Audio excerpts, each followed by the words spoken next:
யார் இது? அதெல்லாம் பேட்டி கொடுப்பாங்க. பேர் சொல்லாது பேர். சாந்தி சாந்தி. அந்த சாந்தி தலைவர் கோத்திரம். அதுக்கு தான் கேட்டேன் நேற்று. நம்ம 3 நாளாக வரவே இல்லை அப்படின்னு சொல்லிச்சு. அது உடம்பு சரி யாருங்க? உனக்கா? அப்படி எங்கே போனேன் நேற்று? நேற்று நான் ஒரு இடம் போனேன். நான் எனக்கு மனசு தெரியல. எங்கள் ஊரில் கும்பாபிஷேகம் நேற்று ஆரம்பத்தில். அதனால பையன் போகாத. பொன்னியம்மன் கோயிலா? பொன்னியம்மன் கோயில் பின்னாண்ட ஜெகம்மா கோயில். அது ரொம்ப நாள் ஆச்சு. அது அந்த கோயில் கட்டி அவன் பேர் டில் பாபு. அவன் தான் எடுத்து கட்டினாத்த. அவன் நாளை கட்டிட்டான். அது தட்டி விட்டு கட்டி அரிசல் பண்ணி அந்த கோயில் அது இது பண்ணாத. அவன் நாளை கட்ட பொறுமையாக கட்டின பிறகு அவன் அவுட் ஆகிட்டான். அதனால அவன் விட்டான். இப்போ அது யாரும் எடுத்து கட்டி இப்போ அதை நல்லா ரெடி பண்ணி இப்போ அது நேற்று கும்பாபிஷேகம் நடந்தது. அதாவது விசேஷமாக நடத்தினாங்க. எல்லாம் ஊர் ஜனம் போச்சு. எனக்கு போகாத போன எனக்கு அங்கே இருக்கு என்னண்ட போனோம். நான் கொஞ்சம் இடம் தான் இருக்குது. எங்களுக்கு ஒரு ஜனம் வந்து ஊழ்ந்துட்டோம். நீ போகாத உன்னை போனால் நெட்டி குச்சி எடுத்துடுவாங்க அப்படின்னு சொல்லிட்டு அவன் ஊருக்கு போயிட்டான். சரி அவனே இல்லை நம்ம நேரத்தில் தான் போகணும்னு சொல்லிட்டு நாங்கள் அது கோவிலுக்கு போயிட்டேன். நேற்று நேரம் ஒன்று தேடி கிடறேன் நான். நேற்று நேரம் அங்கே நீ வருவேன்னு எனக்கு என்ன தெரியும்? நீ போனை வச்சு சொல்கிறதுக்கா? சொல்லு. நீ வருவேன்னு காற்று மாரி அப்படியே பறந்துடுது. வீட்டில் தங்குறது இல்லை. ஆமாம் இங்கே வந்தாலும் பறந்துடுது. எனக்கு வந்து மனசு தான் காரணம். மனசு சரியாக இருந்ததுன்னா நான் சரியாக இருப்பேன். அவர் என் வீட்டில் இருக்கிற மூஞ்சியில் நான் மூக்கக்கூடாது. அவருக்கு ஞாயிற்றுக்கிழமை ஆட்டம் பண்ணுவான். அதனால நான் போயிட்டேன். 5 மணிக்கெலாம் போயிட்டேன். நீ போயிட்ட. நான் வந்து உஷா சாந்தி கேட்டால் 3 நாளாக வரலன்னுச்சு. சரி உடம்பு சரியில்லை பட்டுங்கிறாரு அப்படின்னு உஷா வீட்டில் போய் கேட்கலாம் போனாக்கா அவங்களையும் காணும். அந்த நாயில் பொல்லு கத்துது. நீ அங்கே போன உள்ளே எங்கே போக முடியாது. வெளியில் தான் நிற்கணும். அந்த நாய் விடாதா? வெளியிலேருந்து உஷாக்கான்னு கூட ஒன்று கேட்கலான்ட்டு தங்கி என்னன்னு கேட்கலான்ட்டு உஷாக்கா இருந்தா வெளியே வரல யாரும். பக்கத்து வீட்டு அம்மா உங்கள் வீட்டு பக்கத்து வீட்டில் இல்லை. அந்த அம்மா வெளியே நின்று யார் நீங்கள் இங்கே ஏன் வந்துக்கிறீங்க அப்படி கேட்டுச்சு. மாடி நின்று கேட்டா கீழே நின்றுந்தாங்க. வெளியே போகிறாங்க அவங்க. ஒரு பாப்பாவும் ஒரு அம்மாவும் ரொம்ப நேரமாக நின்று ஏன் நிற்கிறீங்க அப்படின்னா இந்தமாதிரி அந்த அம்மா பார்க்க வந்தாங்க காணும் அப்படின்னேன். அப்புறமா ஒரு மாதிரியாக பார்த்தாங்களா எனக்கு ஒரு மாதிரி ஆயிடுச்சு. சரி போயிட்டேன். சரி மாலா வீட்டில் போய் பார்க்கலாம். மாலா வீட்டில் போய் பார்த்தேன். அவங்க ஊருக்கு போயிட்டாங்களாம். யாரோ ஒரு பாப்பா உட்காந்துருந்துச்சு. மாலா எல்லாம் ஊருக்கு போயிட்டாங்க. கீழே இன்னும் வேலை செய்கிறாங்க. அவருக்கு இன்னும் வேலை செஞ்சுருந்தாங்க கீழே. அப்புறம் அப்படி நேற்று போகிறா அப்படி அழைச்சிட்டு வந்துட்டேன் நான் உடனே.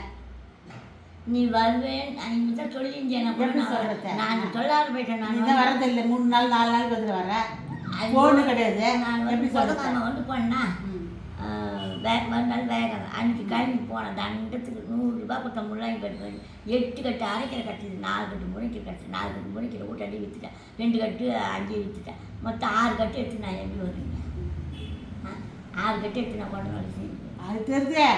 தேடின்னு வந்தால் இந்த மாரி நேற்று அலைய ஓட்டிய புண்ணியவதியே தேடிட்டு வந்தாக்கா நீ தெரிஞ்சிருந்தாக்கா நான் இருந்திருப்பேன் வீட்டில். அது தெரியுது. இருந்திருப்பேன். அதான் ஃபோன் கூட சொல்ல போயிருது. அந்த கோயில் என்ன பார்த்து அனுப்பிச்சி வைக்கிறவா அனுப்பி வச்சுன்னு போயிட்டேன். எனக்கு தெரியாத ஒரு 5 நேரத்துக்கு திருப்பி சாந்தியை காட்ட வந்து பூக்கார மட்டும் தான் அந்த வீடியோ எடுத்துட்டு அங்கே போனியா? எங்க பிடிச்சி வரேன்டா. அங்கே போயிட்டு தான் வந்தேன். கோயிலுக்கு போயிட்டு தான் அவங்க போயிட்டு தான் வந்தேன். அங்கே தான் வந்தது. அப்புறம் சாந்தி அந்த மாதிரி சொன்னேன். இந்தமாரி கும்பாபிஷேகம் அங்கே போயிட்டுருக்கோம். நீ ஏமா தேடிங்கடா அப்படின்னாங்க.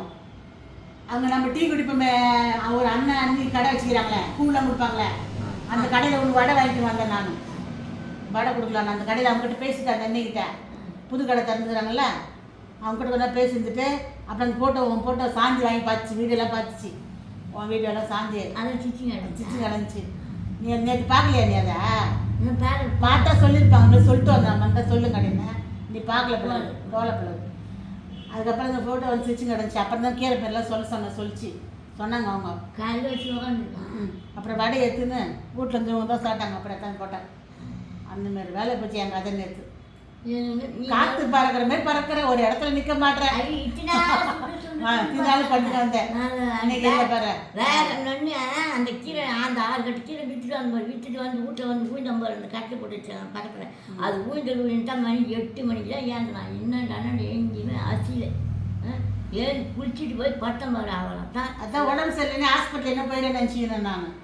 ஆளக்கான ஐயோ அந்த மெடிக்கல் அங்கே கலைஞர் மெடிக்கல் ஒன்று தந்துனா. இப்போ இந்த ஆட்சி மாதிரி அந்த சாலஞ்சி போட்டாங்க எடுத்துட்டாங்க. எடுத்துட்டு சாதாரண மெடிக்கல் அங்கே போய் மாத்திரை வாங்கினோம் 50 ரூபாய்க்கு. அது வாங்கிட்டு வந்து காலையில் ஒரு வேலை சாயந்தரம் ஒரு வேலை போட்டு வச்சேன். அந்த கை காலெல்லாம் இந்த கால் சுட்டு மடிச்சு போகுது, இடுப்பு கொடியுது, அப்படியே புலக்காட்சி கொடையுது, 2 நிமிஷம் கொடையுது. மாத்திரை போட்டியா? போட்டேன். அது 2 வேலை போட்டேன். இப்போ சுமாராக இருக்குதா அதுதான் இன்னைக்கு கீரி போகுது. அது 8 மணி தாக்கோல என்ன பண்ணுறேன், போய் வரத்துக்கு லேட் ஆகிடும் போது. மாத்திரை வாங்கத்துக்கா? மாத்திரை வாங்கவா?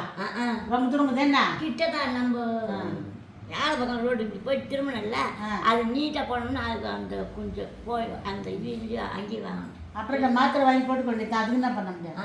உடம்பு சரியில்லாம் வாங்கி தானே ஆகணும். அது வாங்கி போட்டோம் 50 ரூபாய் 2 வேலை. இந்த 2 கால் குறையுது.